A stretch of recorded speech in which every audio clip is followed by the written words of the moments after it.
Hello, welcome to our channel. This is Dustin from FilterPro, and we have focused on reverse osmosis for more than 11 years. Now come with us to see how a purifier is produced. This is our injection workshop, and there are 20 practice injection machines here. We just need to put the abrasive into the machine. Then the machine will produce the accessory according to the abrasive.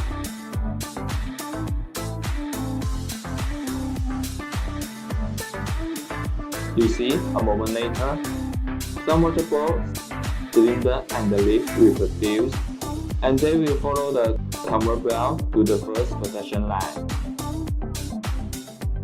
Once all the spare parts have arrived at our first production line, they are initially trimmed and inspected by our colleagues.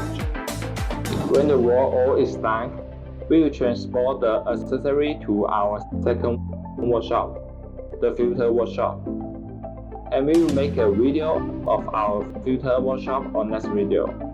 And these are our abrasive mold. If you want to put your abrasive mold into our machine, please leave your message on our comment. Goodbye.